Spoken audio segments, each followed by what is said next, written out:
Feliz y bendecido día, aprendiendo un curso de milagros. El secreto de la verdadera oración es olvidarte de las cosas que crees necesitar. Pedir algo específico es igual que ver el pecado primero y luego perdonarlo. Del mismo modo, al orar pasas por alto tus necesidades específicas, tal como las ves, y las dejas en manos de Dios. Ahí se convierten en los regalos que le haces, pues le dicen que no antepondrás otros dioses a Él, ni que quieres otro amor que el suyo. Este libro es un comienzo, no un final.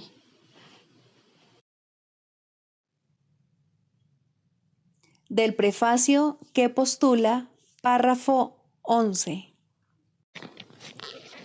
La visión de Cristo es el don del Espíritu Santo, la alternativa que Dios nos ha dado contra la ilusión de la separación y la creencia en la realidad del pecado, la culpabilidad y la muerte.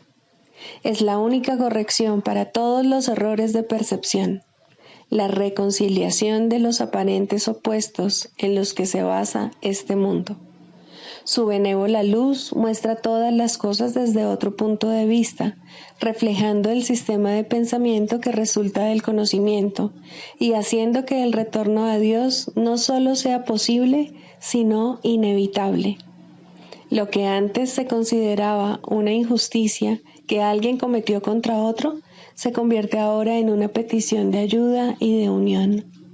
El pecado, la enfermedad y el ataque se consideran ahora percepciones falsas que claman por el remedio que procede de la ternura y el amor. Las defensas se abandonan porque donde no hay ataque no hay necesidad de ellas. Las necesidades de nuestros hermanos se vuelven las nuestras porque son nuestros compañeros en la jornada de regreso a Dios. Sin nosotros, ellos perderían el rumbo. Sin ellos, nosotros jamás podríamos encontrar el nuestro. Introducción. Este es un curso de milagros. Es un curso obligatorio. Solo el momento en que decides tomarlo es voluntario. Tener libre albedrío no quiere decir que tú mismo puedas establecer el plan de estudios. Significa únicamente que puedes elegir lo que quieres aprender en cualquier momento dado. Este curso no pretende enseñar el significado del amor, pues eso está más allá de lo que se puede enseñar. Pretende, no obstante, despejar los obstáculos que impiden experimentar la presencia del amor, el cual es tu herencia natural. Lo opuesto al amor es el miedo, pero aquello que todo lo abarca no puede tener opuestos. Este curso puede, por lo tanto, resumirse muy simplemente de la siguiente manera. Nada real puede ser amenazado. Nada irreal existe. En esto radica la paz de Dios. Capítulo 1. El significado de los milagros. Primero, principios de los milagros.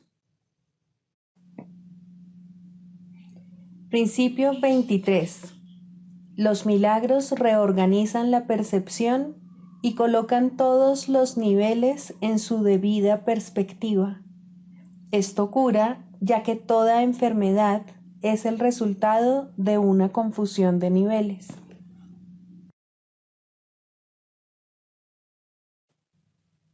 Capítulo 21. Razón y percepción. Primero, la canción olvidada. No te olvides nunca de que el mundo que ven los ciegos tiene que ser imaginario, pues desconocen el verdadero aspecto del mundo. Tienen que inferir lo que se puede ver basándose en datos que son siempre indirectos y reformular sus deducciones según se tropiezan y se caen debido a lo que no reconocieron, o bien pasar sin sufrir daño alguno a través de puertas abiertas que ellos creían cerradas. Y lo mismo ocurre contigo. Tú no ves. Las indicaciones en las que te basas para llegar a tus conclusiones son erróneas, y por eso tropiezas y te caes encima de las piedras que no viste, sin darte cuenta de que puedes atravesar las puertas que, aunque creías que estaban cerradas, se encuentran abiertas para los ojos que no ven, esperando a darte la bienvenida. Qué descabellado es tratar de juzgar aquello que simplemente se podría ver. No es necesario imaginar qué aspecto debe tener el mundo. Antes de que lo puedas reconocer como lo que es, tienes que verlo. Se te puede mostrar qué puertas están abiertas, para que así puedas ver dónde radica la seguridad, qué camino conduce a las tinieblas y cuál a la luz. Los juicios siempre te darán indicaciones falsas, pero la visión te muestra por dónde ir. ¿Por qué tratar de adivinarlo? No hay que sufrir para aprender. Las lecciones benévolas se asimilan con júbilo y se recuerdan felizmente. Deseas aprender lo que te hace feliz y no olvidarte de ello. ¿No es esto lo que niegas? Lo que te preguntas es si los medios a través de los cuales se aprende este curso conducen a la felicidad que promete o no. Si creyeses que sí, no tendrías dificultad alguna para aprender el curso. Todavía no eres un estudiante feliz porque aún no estás seguro de que la visión pueda aportarte más de lo que los juicios te ofrecen y has aprendido que no puedes tener ambas cosas. Los ciegos se acostumbran a su mundo adaptándose a él. Creen saber cómo desenvolverse en él. Han aprendido a hacerlo, pero no a través de lecciones gozosas, sino a través de la dura necesidad impuesta por las limitaciones que no creían poder superar. Y como todavía lo siguen creyendo, tienen en gran estima a esas lecciones, y se aferran a ellas porque no pueden ver. No entienden que son las lecciones en sí las que los mantienen ciegos. Eso no lo creen. Y así conservan el mundo que aprendieron a ver en su imaginación, creyendo que solo pueden elegir entre eso o nada. Odian el mundo que aprendieron a conocer mediante el dolor, y todo lo que creen que habita en él solo sirve para recordarles que están incompletos y que se les ha privado injustamente de algo. Por lo tanto, definen su vida y donde viven y se adaptan a ello tal como creen que deben hacerlo, temerosos de perder lo poco que tienen. Y lo mismo ocurre con todos aquellos que consideran que lo único que tanto ellos como sus hermanos tienen es el cuerpo. Tratan de comunicarse entre sí y fracasan una y otra vez, y se adaptan a la soledad, pues creen que conservar el cuerpo es proteger lo poco que tienen. Presta atención y mira a ver si te puedes acordar de lo que vamos a hablar ahora. Escucha. Tal vez puedas captar un leve atisbo de un estado inmemorial que no has olvidado del todo. Tal vez sea un poco nebuloso, mas no te es totalmente desconocido, como una canción cuyo título olvidaste hace mucho tiempo, así como las circunstancias en las que la oíste. No puedes acordarte de toda la canción, sino solo de algunas notas de la melodía, y no puedes asociarla con ninguna persona o lugar, ni con nada en particular. Pero esas pocas notas te bastan para recordar cuán bella era la canción, cuán maravilloso el paraje donde la escuchaste, y cuánto amor sentiste por los que allí estaban escuchándola contigo.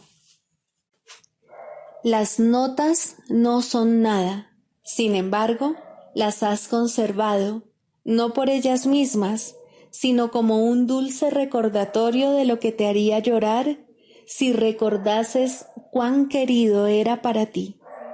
Podrías acordarte, pero tienes miedo, pues crees que perderías el mundo que desde entonces has aprendido a conocer. Sin embargo, sabes que nada en este mundo es ni la sombra de aquello que tanto amaste.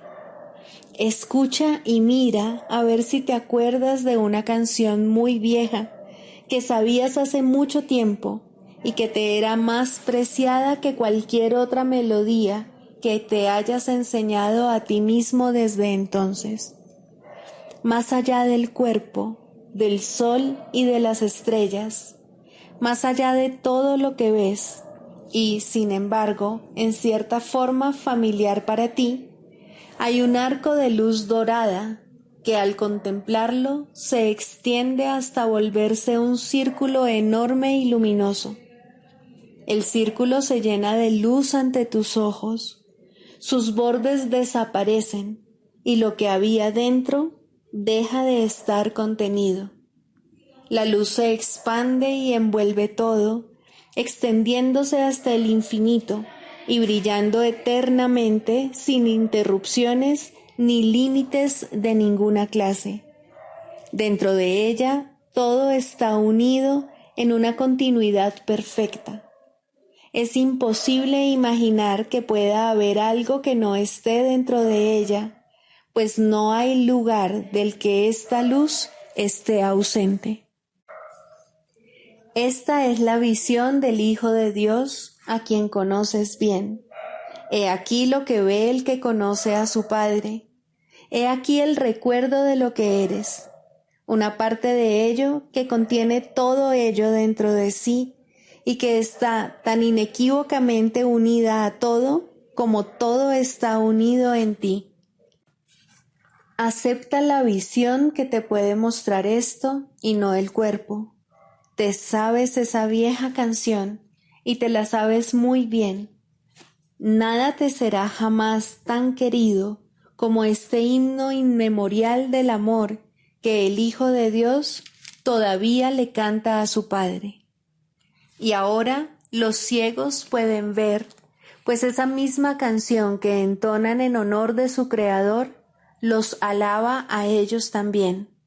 La ceguera que inventaron no podrá resistir el vibrante recuerdo de esta canción, y contemplarán la visión del Hijo de Dios al recordar quién es aquel al que cantan.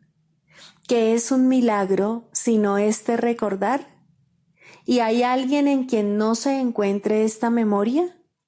La luz en uno despierta la luz en los demás, y cuando la ves en tu hermano, la recuerdas por todos.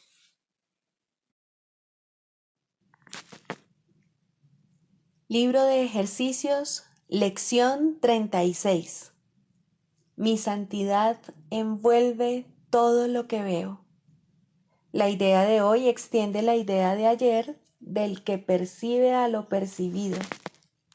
Eres santo porque tu mente es parte de la de Dios, y puesto que eres santo, tu visión no puede sino ser santa también. Impecabilidad quiere decir libre de pecado. No se puede estar libre de pecado solo un poco. O bien eres impecable o bien no lo eres. Si tu mente es parte de la de Dios, tienes que ser impecable, pues de otra forma, parte de su mente sería pecaminosa. Tu visión está vinculada a su santidad, no a tu ego, y, por lo tanto, no tiene nada que ver con tu cuerpo. Hoy se requieren 4 sesiones de práctica de 3 a 5 minutos cada una. Trata de distribuirlas equitativamente y de hacer las aplicaciones más cortas a menudo para así asegurar tu protección durante todo el día. Las sesiones de práctica más largas deben hacerse de la siguiente forma. Cierra primero los ojos y repite la idea de hoy varias veces lentamente. Luego ábrelos y mira a tu alrededor con bastante lentitud, aplicando la idea de manera específica a cualquier cosa que notes en tu ligera inspección. Di, por ejemplo, mi santidad envuelve esa alfombra. Mi santidad envuelve esa pared. Mi santidad envuelve estos dedos. Mi santidad envuelve esa silla. Mi santidad envuelve este cuerpo. Mi santidad envuelve esta pluma. Cierra los ojos varias veces durante estas sesiones de práctica y repite la idea para tus adentros. Luego ábrelos y continúa como antes. Para las sesiones de práctica más cortas, cierra los ojos y repite la idea. Mira a tu alrededor mientras la repites de nuevo y finaliza con una repetición adicional con los ojos cerrados. Todas las aplicaciones, por supuesto, deben llevarse a cabo con bastante lentitud y con el menor esfuerzo y prisa posibles. Del Manual para el Maestro, pregunta 4. ¿Cuáles son las características de los maestros de Dios? 5. Júbilo. El júbilo es el resultado inevitable de la mansedumbre. La mansedumbre significa que el miedo es ahora imposible. ¿Qué podría entonces obstaculizar el júbilo? Las manos abiertas de la mansedumbre están siempre colmadas. Los mansos no experimentan dolor, no pueden sufrir. ¿Cómo no habrían de ser felices? Están seguros de que son amados y de que, por lo tanto, están a salvo. El júbilo va unido a la mansedumbre, tan inevitablemente como el pesar acompaña al ataque. Los maestros de Dios confían en Él y están seguros de que su Maestro va delante de ellos, asegurándose de que no les acontezca ningún daño. Disponen de sus dones y siguen su camino, porque la voz de Dios los dirige en todo. El júbilo es su himno de gratitud, y Cristo los contempla también con agradecimiento. La necesidad que Él tiene de ellos es tan grande como la que ellos tienen de Él. Qué gozo tan inmenso compartir el propósito de la salvación.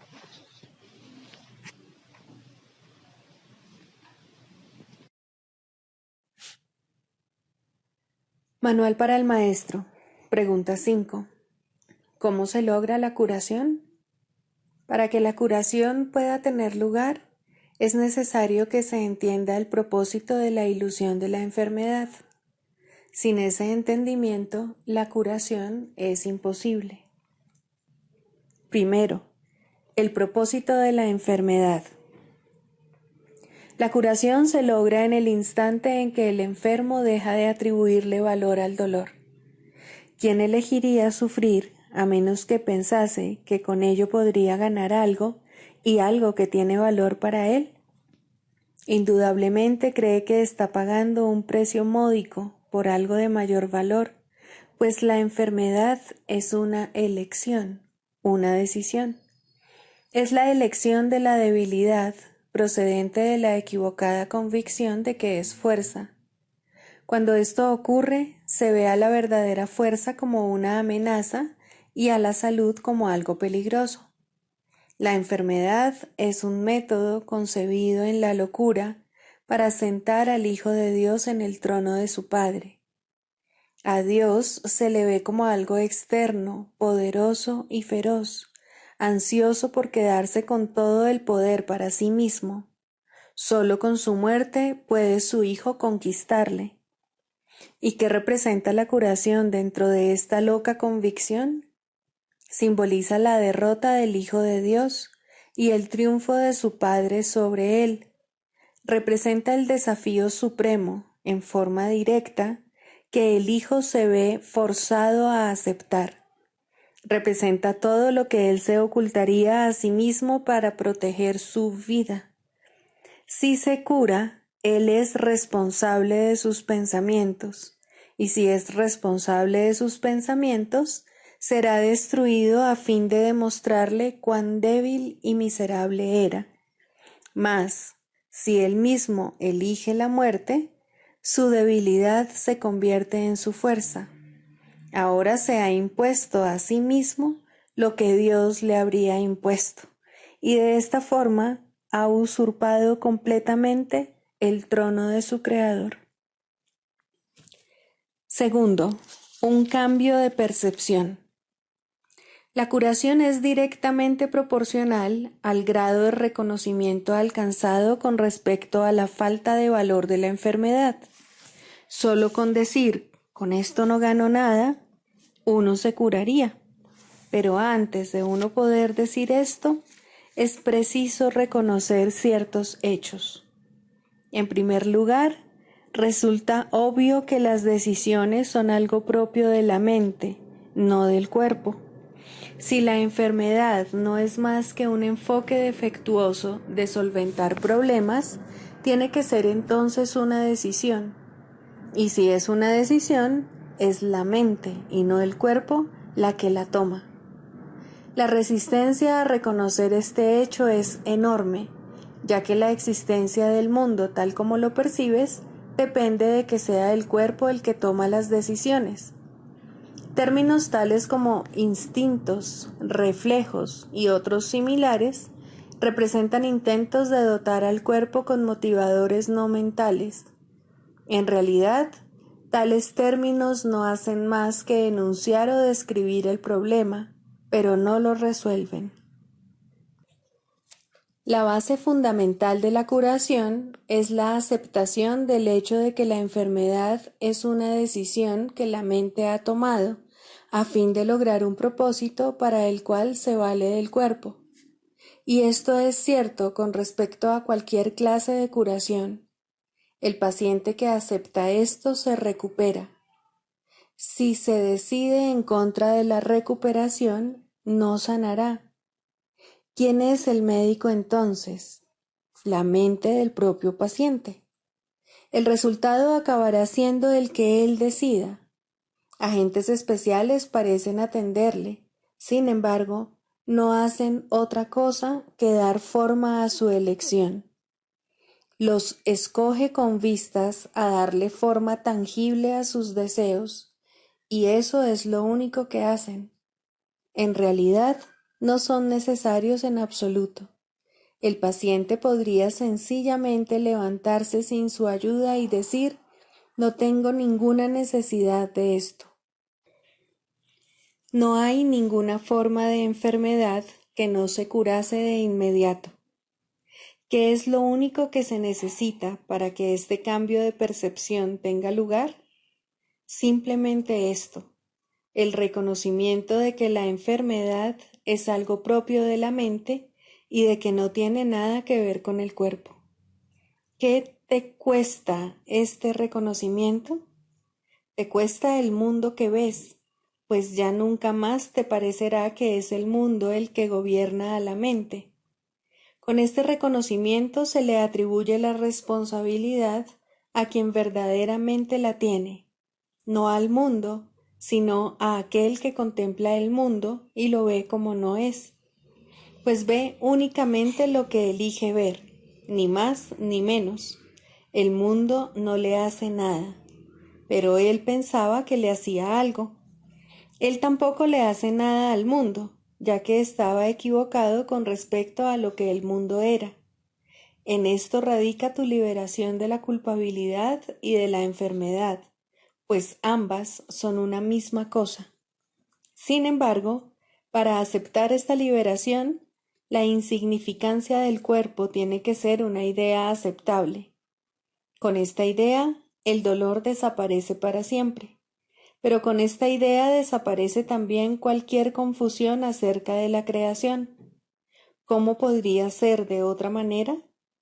Basta con poner causa y efecto en su verdadera secuencia con respecto a algo para que el aprendizaje se generalice y transforme al mundo. El valor de la transferencia de una idea verdadera no tiene límites ni final. El resultado final de esta lección es el recuerdo de Dios. ¿Qué significado tienen ahora la culpabilidad, la enfermedad, el dolor, los desastres y todos los sufrimientos? Al no tener ningún propósito, no puede sino desaparecer, y con ellos desaparecen también todos los efectos que parecían tener. Causa y efecto no son sino una réplica de la creación, vistos en su verdadera perspectiva, sin distorsiones y sin miedo, restablecen el cielo. Tercero, la función del Maestro de Dios. Si el paciente tiene que cambiar de mentalidad para poderse curar, ¿qué puede hacer el Maestro de Dios? ¿Puede cambiar la mentalidad del paciente por él? Desde luego que no. Para aquellos que ya están dispuestos a cambiar de mentalidad, la función del Maestro de Dios no es otra que la de regocijarse con ellos, pues se han convertido en maestros de Dios junto con Él. Con aquellos que no entienden lo que es la curación, no obstante, tienen una función más específica. Estos pacientes se dan cuenta de que ellos mismos han elegido la enfermedad. Por el contrario, creen que la enfermedad los ha elegido a ellos. No tienen tampoco una mentalidad abierta al respecto. El cuerpo les dice lo que tienen que hacer y ellos obedecen. No tienen idea de cuán demente es ese concepto. Solo con que lo sospecharan, se curarían. Pero no sospechan nada. Para ellos, la separación es absolutamente real. Los maestros de Dios van a estos pacientes representando otra alternativa que dichos pacientes han olvidado. La simple presencia del Maestro de Dios les sirve de recordatorio. Sus pensamientos piden el derecho de cuestionar lo que el paciente ha aceptado como verdadero. En cuanto que mensajeros de Dios, los maestros de Dios son los símbolos de la salvación. Le piden al paciente que perdone al Hijo de Dios en su nombre. Representan la alternativa. Con la palabra de Dios en sus mentes, vienen como una bendición, no para curar a los enfermos, sino para recordarles que hay un remedio que Dios les ha dado ya. No son sus manos las que curan, no son sus voces las que pronuncian la palabra de Dios, sino que dan sencillamente lo que se les ha dado y exhortan dulcemente a sus hermanos a que se aparten de la muerte. He aquí, Hijo de Dios, lo que la vida te puede ofrecer. ¿Prefieres elegir la enfermedad en su lugar? Los maestros de Dios avanzados no toman en consideración ni por un instante las formas de enfermedad en las que sus hermanos creen. Hacerlo sería olvidar que todas ellas tienen el mismo propósito y que, por lo tanto, no son en modo alguno diferentes. Los maestros de Dios tratan de oír la voz de Dios en ese hermano que se engaña a sí mismo hasta el punto de creer que el Hijo de Dios puede sufrir, y le recuerdan que Él no se hizo a sí mismo y que aún es tal como Dios lo creó. Los maestros de Dios reconocen que las ilusiones no pueden tener efectos. La verdad que se encuentra en sus mentes se extiende hasta la verdad que se encuentra en las mentes de sus hermanos y de este modo no refuerzan sus ilusiones. Así, éstas se lleven ante la verdad no se lleva ante ellas.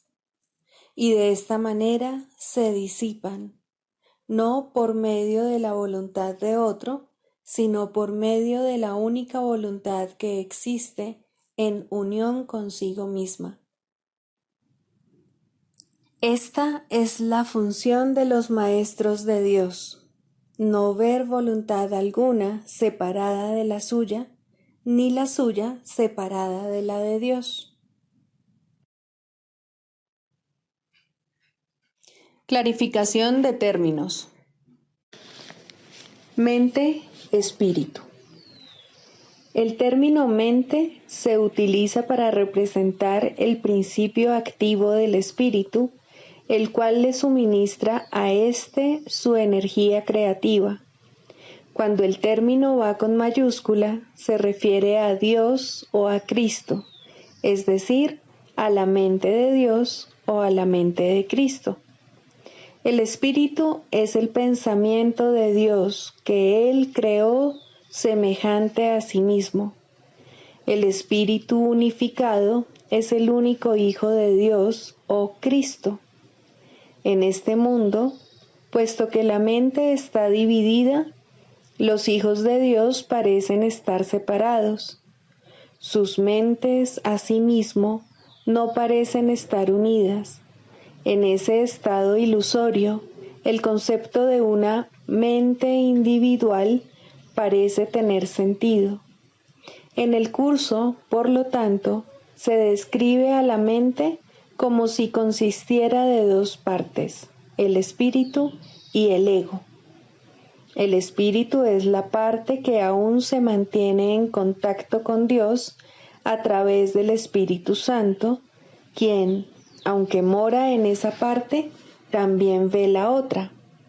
No se usa el término alma, excepto en citas directas de la Biblia, por ser un término sumamente polémico. En cualquier caso, sería un equivalente de espíritu, entendiéndose que, al formar parte del ámbito de Dios, es eterna y nunca nació. La otra parte de la mente es completamente ilusoria y solo teje ilusiones. El espíritu conserva su potencial creativo, pero su voluntad, que es la de Dios, parecerá estar cautiva mientras la mente no esté unificada. La creación continúa imperturbable porque esa es la voluntad de Dios. Dicha voluntad está siempre unificada y por lo tanto no tiene significado en este mundo, no tiene grados ni opuestos. La mente puede gozar de rectitud o estar errada dependiendo de la voz que escuche. La mentalidad recta escucha al Espíritu Santo, perdona al mundo y en su lugar ve el mundo real a través de la visión de Cristo. Esta es la visión final, la última percepción, la condición en la que Dios mismo da el paso final. Ahí, al tiempo y a lo ilusorio les llega su fin. La mentalidad errada escucha al ego y teje ilusiones, percibe el pecado, justifica la ira y considera que la culpabilidad, la enfermedad y la muerte son reales. Tanto este mundo como el mundo real son ilusorios, pues la mentalidad recta simplemente pasa por alto o perdona lo que nunca ocurrió. Por lo tanto, la mentalidad recta no es la mentalidad uno de la mente de Cristo, cuya voluntad es una con la de Dios. La única libertad que aún nos queda en este mundo es la libertad de elegir, y la elección es siempre entre dos alternativas o dos voces. La voluntad no está involucrada en la percepción a ningún nivel y no tiene nada que ver con el proceso de elegir. La conciencia es el mecanismo receptor, el cual recibe mensajes tanto del plano superior como del inferior, del Espíritu Santo o del ego. La conciencia tiene niveles y puede cambiar drásticamente de uno a otro, pero no puede trascender el dominio de lo perceptual. En su nivel más elevado, se vuelve consciente del mundo real y puede ser entrenada para hacer eso cada vez con mayor frecuencia. Sin embargo, el hecho mismo de que tenga niveles y de que pueda ser entrenada demuestra que no puede alcanzar el conocimiento. 3. La práctica de la psicoterapia. Primero, la selección de pacientes. Todo aquel que se te envía es un paciente tuyo. Esto no significa que tú lo selecciones ni que escojas la clase de tratamiento adecuado, pero sí significa que nadie viene a ti por error. No hay errores en el plan de Dios. Sería un error, sin embargo, presumir que sabes lo que debe ofrecerse a todo el que viene. No te corresponde decidirlo. Hay una tendencia a asumir que se te llama constantemente a sacrificarte por aquellos que llegan. Esto difícilmente podría ser cierto. Exigir que te sacrifiques es exigir un sacrificio de Dios, y Él no sabe nada del sacrificio. ¿Quién podría pedirle a lo perfecto que sea imperfecto? ¿Quién decide entonces lo que cada hermano necesita? Seguramente no tú, que aún no reconoces quién es aquel que pide. Hay algo en él que te lo dirá si escuchas, y esa es la respuesta. Escucha. No exijas, no decidas, no sacrifiques. Escucha. Lo que oyes es verdad. ¿Mandaría Dios su Hijo a ti sin estar seguro de que reconoces sus necesidades? Piensa lo que Dios te está diciendo. Él necesita que tu voz hable por Él. ¿Podría ser algo más santo? ¿O ser un regalo mayor para ti? ¿Preferirías escoger quién sería Dios o escuchar la voz de aquel que es Dios en ti? Tus pacientes no necesitan estar físicamente presentes para que les sirvas en el nombre de Dios. Esto puede ser difícil de recordar, pero Dios no va a consentir que sus regalos para ti se limiten a los pocos que en efecto ves. Puedes ver otros también, pues la visión no está limitada a los ojos del cuerpo. Algunos no necesitan tu presencia física. Te necesitan tanto y tal vez más en el instante en que se envían. Los reconocerás en la forma que pueda ser más útil para ambos. No importa cómo vengan, serían enviados en la forma en que sea más útil. Un nombre, un pensamiento, una imagen, una idea, o tal vez simplemente una sensación de estar llegando a alguien en alguna parte. La unión está en las manos del Espíritu Santo. No se puede evitar lograrla. Un terapeuta santo, un maestro de Dios avanzado, nunca olvida una cosa. No fue él quien hizo el currículo de la salvación, ni quien estableció su parte en él. Entiende que su parte es necesaria para el todo y que a través de ella reconocerá el todo cuando su parte esté completa. Entre tanto, debe aprender, y sus pacientes son el medio que se le ha enviado para su aprendizaje. ¿Qué otra cosa sino gratitud podrías sentir por ellos y hacia ellos? Traen consigo a Dios. ¿Rechazaría este regalo por un guijarro ¿O cerraría la puerta al Salvador del mundo para dejar entrar a un fantasma? Que no traicione al Hijo de Dios. Quien lo llama está más allá de su comprensión, pero no se alegraría de poder responder cuando sólo así será capaz de escuchar la llamada y entender que es la suya.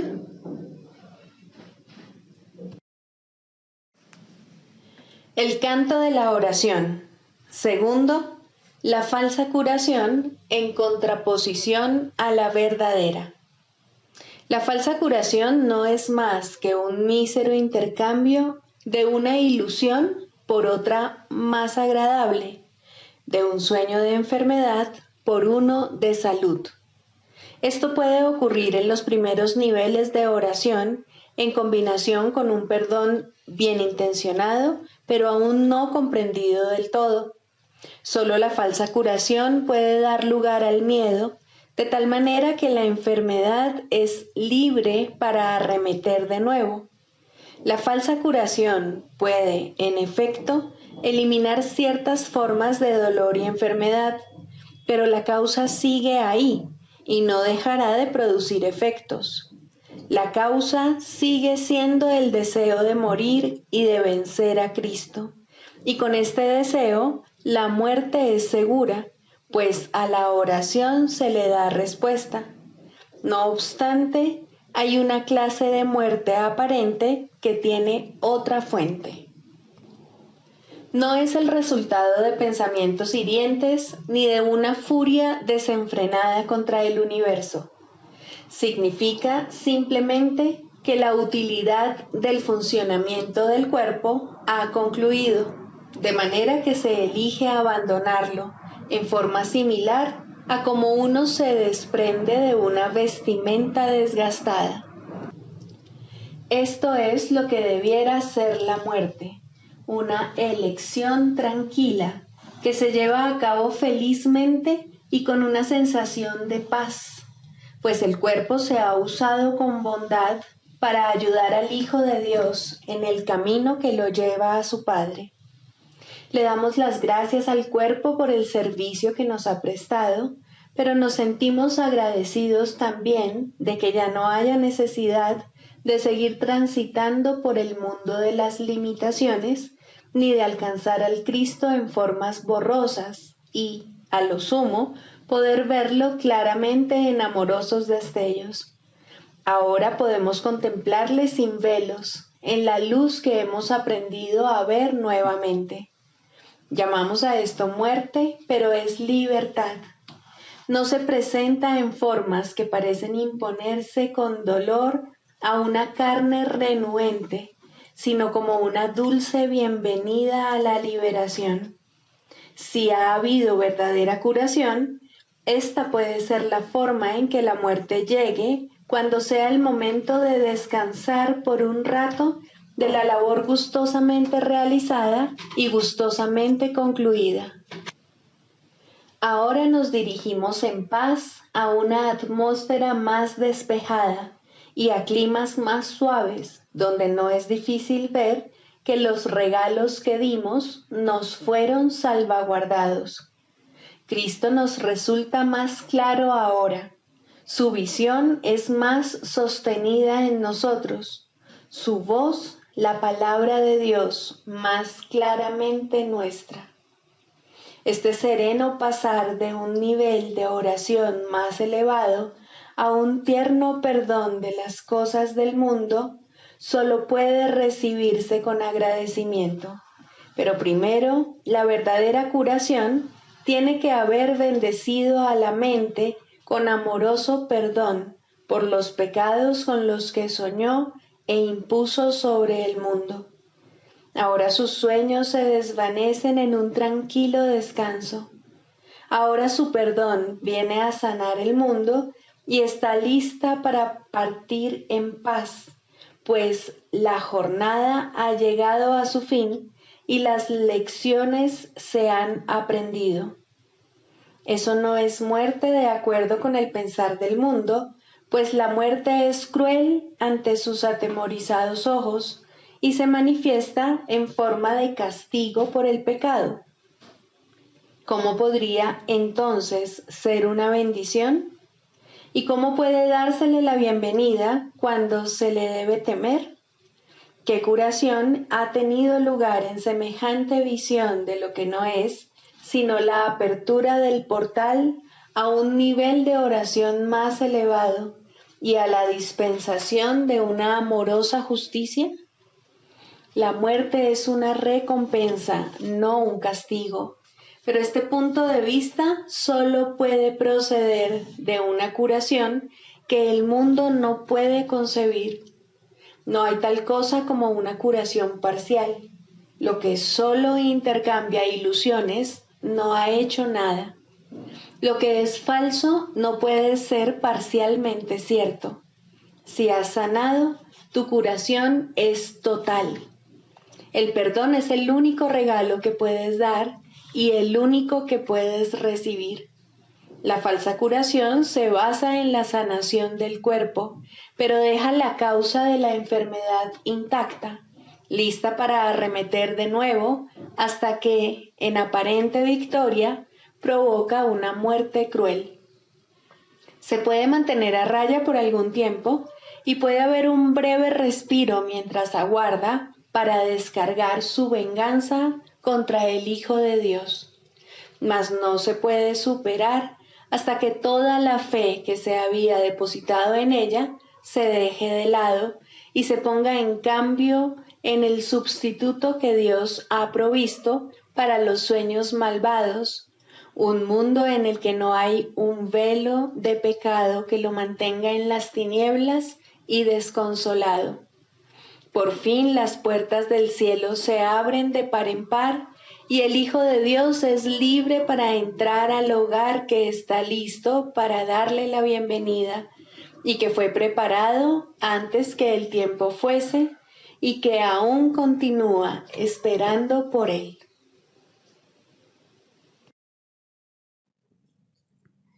Sigamos a Jesús haciendo del perdón algo tan natural como respirar y algo tan vital como el aire. Amén.